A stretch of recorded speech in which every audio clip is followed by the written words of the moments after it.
Hey y'all, it's Emily. Sorry if I sound weird this time. I'm a little sick, but I still prefer doing the videos over the writing. So for this week, week 4, I know we were talking about targeted marketing and substance use rates in the LGBT community. And I feel like it's a very nuanced issue that we're still seeing the repercussions of today.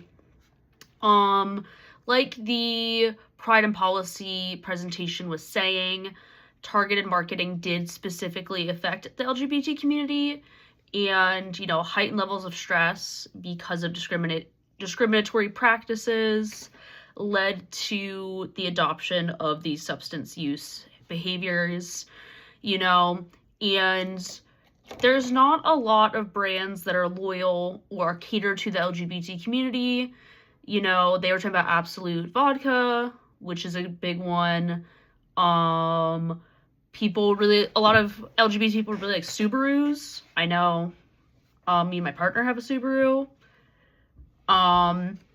Because not a lot of brands will cater or make the LGBT community feel seen. And I feel like this kind of relates to last week's content as well, because the LGBT community was abandoned during the HIV and AIDS epidemic, and I think it was Marlboro was donating to HIV research, which probably had another factor to do with it.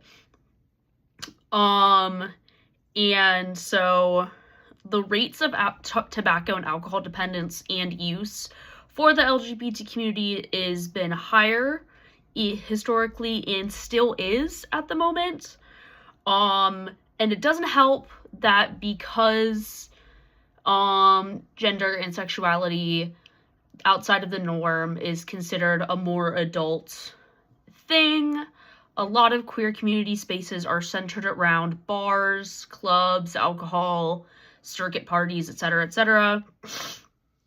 So, from personal experience, I know I found it difficult to get involved in my local LGBT community when I was living in Tampa until I was old enough, to go out, to go to the bar, go to the club, that sort of thing, because that's where a lot of the community is centered, and I feel like that exacerbates the issue.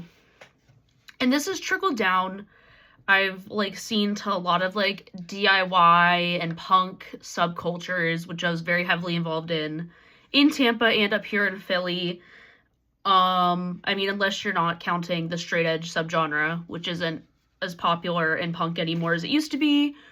But, in Tampa, teens were trying to get their hands on, especially LGBT teens who would go to these shows because they had unsupportive families and they found community at these local shows, especially because they had sliding scale payments, or I'm people at door would be like, oh, you're young, you don't have to pay. But they were trying to get their hands on alcohol, vapes, cigarettes, and a lot of people would try to step in and keep them in check, but teenagers, and especially queer teenagers who are trying to find community, it's still a problem that we see in both adults and adolescents. And I do agree with the video that was saying, in part it is due to social media streaming, and I do think the intentional marketing of vapes over cigarettes now with these very attractive flavors, and vapes are a lot more addictive than cigarettes are because of the high amount of nicotine in a vape hit versus a drag of a cigarette, do make a difference. And I do wonder if flavor bans would make a difference, because I know they were talking about it with cigarettes, but also for vapes, if that would help with the issue. But I digress. I think it's still an ongoing issue, and there should be more done about it, but it's kind of difficult to police addictive behaviors in that way. So those are my thoughts this week. Let me know what y'all think. Have a good weekend.